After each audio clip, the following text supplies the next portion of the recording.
Donc, bonjour tout le monde. Je vais commencer avec nos chiffres. On va commencer avec les chiffres ontariennes. Et pour la première fois, je vois qu'on a des chiffres moins que 1000 au niveau de l'augmentation quotidienne des cas. Aujourd'hui, on a rapporté 945 cas, qui est un chiffre qui est le plus bas que j'ai vu, ça fait quelques mois. Souvenez-vous qu'on avait 4000 quelque chose il y a à peu près 6, 8 semaines. Donc, je pense qu'on a le bon trajet avec ça. Au niveau des chiffres locaux, on voit la même chose. Je vais partager mon écran. En effet, nous avons encore 145 cas actifs avec plus que 2600 cas. Nous avons 19 patients hospitalisés, donc les 12 sont à Cornwall. Oui, 12 à Cornwall, 6 à Ottawa et une au Hawkesbury, hôpital Hawkesbury. Nous avons 10 occlusions, donc c'est en diminuant. Je vais parler tantôt de ça. On n'a aucun autre décès à ajouter depuis la dernière fois. On a vacciné plus que 3000. Je vais parler des vaccins tantôt. Mais juste pour vous montrer qu'au niveau de changement, on a ajouté seulement 3 cas, ce qui est de bonnes nouvelles pour nous. Je suis habitué d'ajouter 30, 40, mais là, on est bien. Hier, on a ajouté un peu plus. Ceci représente, je pense, 7 cas nouveaux de maisons de longue durée à Woodland. Je vais parler tantôt de ça. Important de voir, c'est au niveau de la moyenne mobile, on voit que clairement, au niveau du bureau de santé de l'Est Ontario, on est rendu en bas de la ligne rouge. Donc, vraiment, on est dans zone orange à la moyenne. Vous voyez qu'il y a à peu près, je peux dire, le 4 ou 5, on a croisé la rouge, là, on a rentré plus bas que 40. Donc, on est clairement dans zone orange. Je vous parle je vais vous parler de l'importance de ça tantôt au niveau le déconfinement qu'on va avoir la semaine prochaine. Donc, ça, c'est des bonnes nouvelles pour nous. Donc, l'effet que nous avons réussi à diminuer les chiffres locaux et la province aussi, il faut dire aussi que nos positivités ont diminué aussi et nos taux de reproduction ont diminué de façon satisfaisante. Faut dire que c'est grâce à la collaboration que nous avons par tout le monde et ces mesures qu'on a faites devront continuer. Vous remarquez que demain, le ministère va annoncer quels bureaux de santé vont changer, vont rentrer dans le système de couleurs qu'on avait avant le dernier lockdown qu'on a actuellement. Il faut dire que 3 bureaux de santé qui sont en vert, zone vert, sont déjà ouverts dans zone vert et le mandat de rester chez vous, stay-at-home order, est annulé dans ces trois, que ce soit Kingston, Renfrew et Hastings, à Belleville, Trenton. Demain, il va y avoir une annonce que tous les autres bureaux de santé, sauf Toronto, Peel et York, vont rentrer dans leur couleur appropriée dès le 16 février, la semaine prochaine. Mais d'ici là, on est encore dans le lockdown avec une stay-at-home order. Le mandat est encore là. Mais demain, on va avoir une annonce de où on va tomber. Et je pense que selon les chiffres que je vais vous démontrer tantôt et selon mes discussions avec le ministère, le Dr. Williams, le médecin-chef hygiéniste d'Ontario, que nous allons être mis dans l'orange. Bien sûr que l'orange ouvre pas mal tout. Les restaurants, les gymnases, les coiffeurs, etc. Mais avec les restrictions au niveau des numéros de personnes qui pourront assister. Mais ça ouvre. Donc, à mon avis, c'est un peu trop tôt. J'aurais préféré de nous mettre en rouge pour une semaine, juste pour qu'on peut habituer, rouvre les commerces, mais avec moins de personnes qui rentraient. Mais ça, c'est la décision qu'ils ont prise. Donc, ça va commencer. Il y a d'autres restrictions, pas restrictions, mais nouveaux demandes, nouveaux choses obligatoires qui sont émises au niveau des magasins, des détaillants, etc. C'est plutôt de faire des dépistages des personnes qui rentrent, etc. Mais il n'y a pas de changement au niveau des personnes qui pourront rentrer. Donc, chaque zone a sa couleur et sa restriction au niveau de la population, les personnes qui pourront rentrer. entrer. Et les parents qui pourront se faire un rassemblement public, etc. Donc, on va savoir demain de façon officielle, mais nous, on se prépare pour changer nos sites web, pour annoncer demain les règles pour tout le monde que réfléchir aussi, la mémoire de quel type de restrictions on va avoir dans chaque différent type de commerce. Donc, ça, c'est pas, à mon avis, il faut faire attention parce qu'on est en train de voir des variantes de virus qui sont beaucoup plus contagieux. Donc, vraiment, j'insiste et je demande à la population de vraiment continuer de rester chez eux le plus tôt possible, malgré que l'ordonnance va être enlevée mardi prochain, et d'être un peu patiente. Si vous avez besoin d'aller magasiner et retourner chez vous, ne mêlez pas avec des autres personnes hors de votre famille, de votre foyer. Si vous allez voir des personnes à l'extérieur qui ne viennent pas de votre foyer, il faut respecter le 6 pieds de distance, il faut respecter le port des masques en tout temps, parce que ce virus, vraiment, ça se propage beaucoup plus facilement. Aujourd'hui, le modèle qui ont été mis, c'est que si on ne fait pas attention, le virus pourrait revenir, on pourrait avoir une troisième vague. On ne veut pas que ça soit. Donc, étant donné qu'on va tomber dans l'orange, il faut encore être très conscient qu'il faut toujours respecter, rester chez vous le plus possible, voyager pas, etc. Parce qu'on a la menace toujours avec le variant et la menace toujours qu'on va refermer le commerce, etc. Donc, c'est une chose que nous, on ne veut pas. On ne veut pas que ça soit fait. Et donc, dans le même esprit, vous voyez aujourd'hui que le ministère Lecce pas annulé, mais retardé le relâche de mars, le 15 mars de printemps. Ceci qui était, je suis d'accord avec ça, parce qu'au niveau des raisons de santé publique, je vais vous expliquer. Premièrement, nous savons que pendant les fêtes, en mois de décembre, on a eu des cas d'enfants qui ont augmenté de façon importante, ainsi que la positivité était 4 fois plus que la moyenne en mi-décembre que c'était avant le congé d'école au niveau de Noël. Donc, ça, c'est un phénomène qu'on a vu à travers l'Ontario. Ceci veut dire que les enfants n'étaient pas gardés, il n'y avait pas de supervision, donc les enfants ont mêlé avec des autres enfants et ont joué, donc le virus a propagé. Voilà 4 fois plus la positivité et la raison.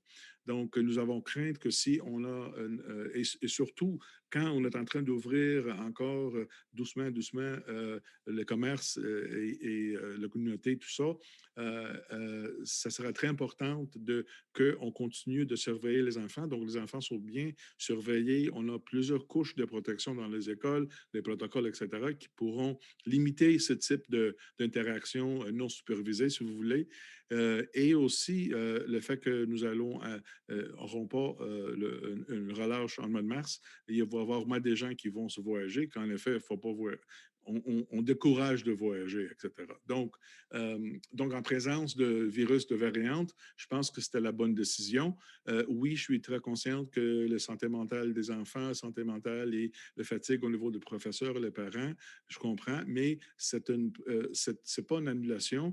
Ça va se faire en mois d'avril. À ce moment-là, on aurait vacciné plus de gens et on aurait une meilleure idée de où on est avec le virus et les cas et l'expérience qu'on aurait de quelques semaines après l'ouverture de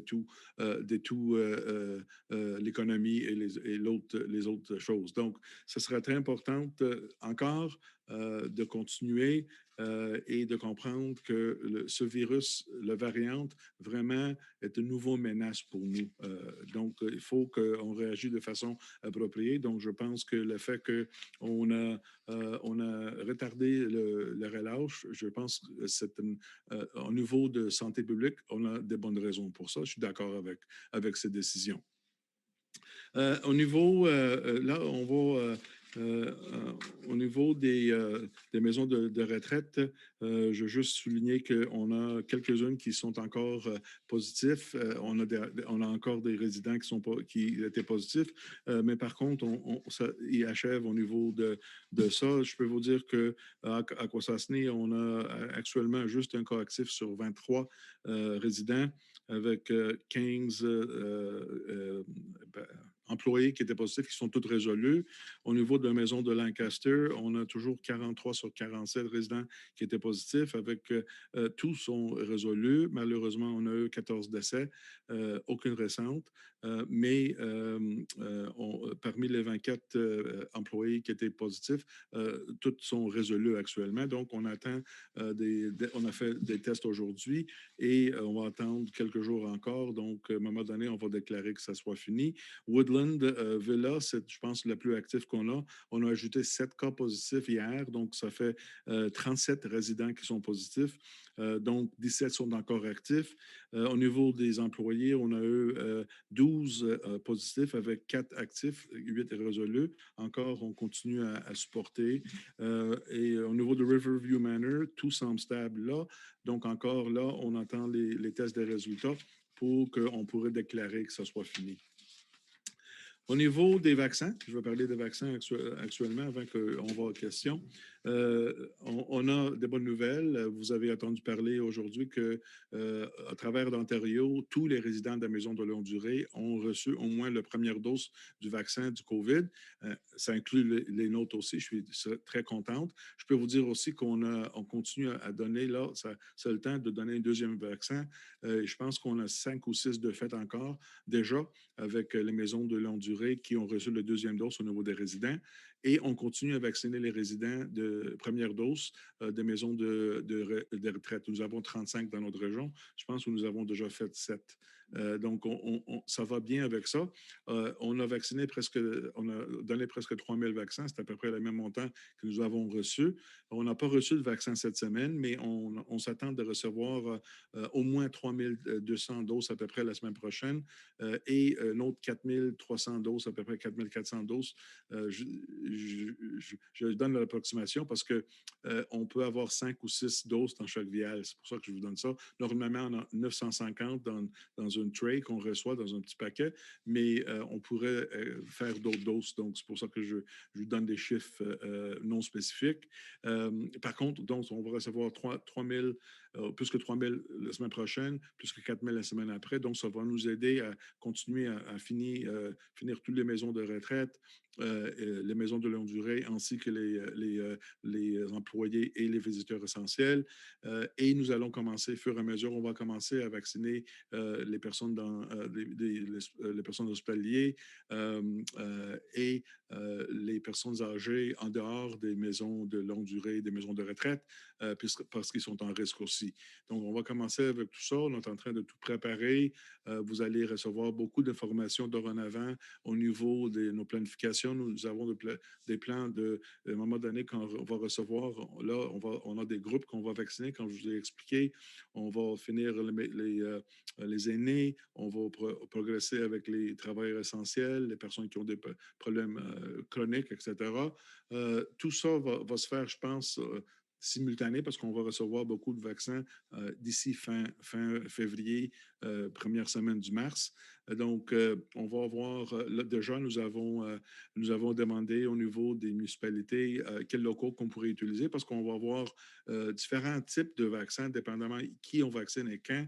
Donc, ça pourrait que ça soit fait dans nos bureaux de santé, ça va être fait à un moment donné dans les bureaux de médecins, dans les pharmacies, dans les cliniques de masse avec beaucoup de personnes et les cliniques au volant et les cliniques mobiles ou les cliniques à la domicile pour les personnes qui ont des problèmes de mobilité.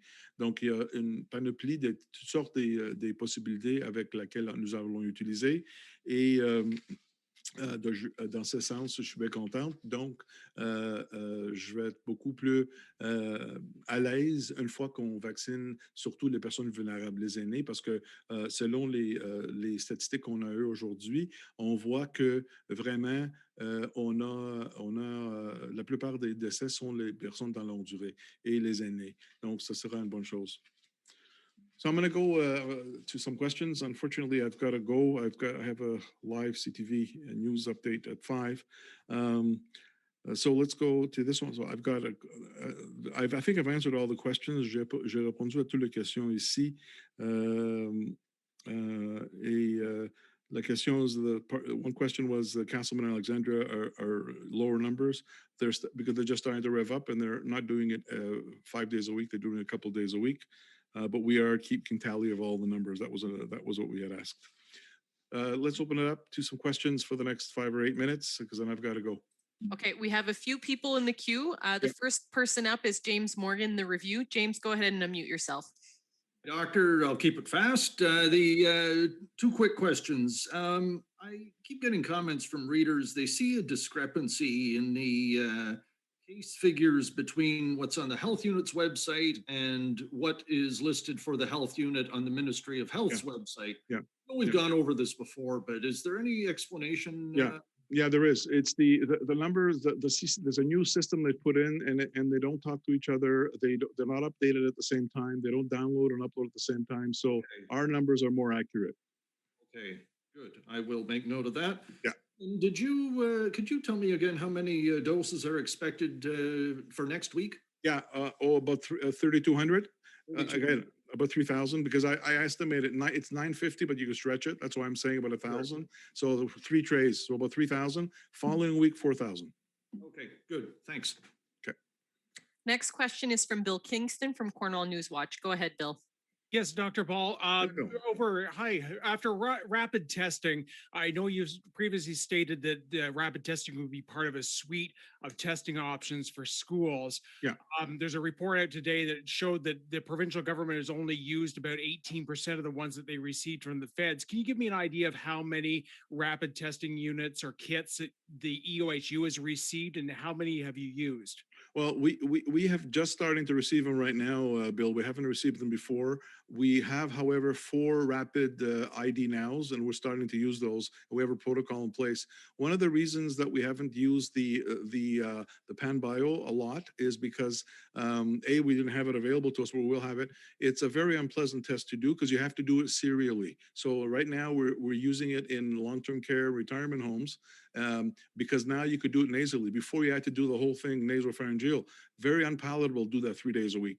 So now we're going to ramp up with that. We're going to ramp up with the PanBio, and we're also now we're putting protocols in place to be able to do the rapid testing as needed for school settings, outbreak settings, and so on. So we're just getting started with that. We haven't received many, but we should be receiving. And like I said, the rate limiting factor was the PanBio. If you just do one-offs, it doesn't work. You need to do serial ones, and I can't see us doing serial and nasopharyngeal tests in kids. Okay. But now we get the nasal one. So you're saying of all the ones that you've received, you used most, or if not all of them, have them in use? Yeah, the ID now. Yeah, it's the ID now that we're about to use right now. We haven't. The PanBio ones are now being used. Those are the antigen ones are being used in long-term care and retirement homes. They didn't go directly to us. They went to them. Okay. And a follow-up, you said that we're possibly going into orange. You would have liked to have been a week in red. Yeah. Obviously, under the thing, you have the control of making something more restrictive than the province. Why not put a Section 22 in for a week? Because I would be very different than the rest of the province. I'd be different than Ottawa. I'd be different than Leeds Grenville, and that would lead to a lot of issues. And I was saying red to the whole province. I meant that in a provincial way, that then we can all be on the same page as we move to the other zones. That's what I meant. Okay, thank you. Okay, thank you. Our next question is from Thomas Stockton, TVC 22. He asks, will the whole EOHU be placed in the same color zone, or will different regions, so SDNG versus PR, be placed in different zones? No, we look at the EOHU average, and we're placed in where the EOHU average is. Excellent. The next question is from Nelson Zandbergen, Nation Valley News. Go ahead, Nelson. Oh, hi, Doctor. Hi, Nelson. I was wondering if the parameters in the color code system have changed from last summer in terms of the difficulty in moving down the scale. Like, is it harder to get down to green than compared to what it would have been in July? You know what? They haven't changed yet. We're trying to get them changed. We're trying to get them changed in response to the threat of the variant. And we're looking at, for example, the R0 for example, should probably be more strict, more low at a lower level, at a lighter color. Let's put it this way. So not, yeah, more strict. And we've been trying to do that. There is some thought being considered, but at this point, there's no change in the actual indicators. The only thing that's changed within the orange zone is that there's an impetus on the owners to post signs and to do screening. Right, because there are some substantial changes, at least at the gray lockdown level. They can open stores now that they could never do before. I know that. I know, but they did not. If you look at the sort of summary of the orange and the red, the only changes really in the orange, and I've got them in front of me, is really require businesses to screen, require retailers to have a safety plan, and require 2-meter distancing. Everything else is the same. Hasn't changed. Okay, thank you, Doctor. No problem. Those are all the questions in the queue. Dr. Paul, do you have time to take questions from the phone? Yes, I do. Yes, I do. I think they're going to call me in about 5 minutes, so I'm good. Okay, perfect. So those on the phone, if you have questions, you can use *6 to unmute yourself. Donc, ceux qui nous se joignent avec nous par téléphone, vous pouvez appuyer les touches étoile 6 pour poser votre question.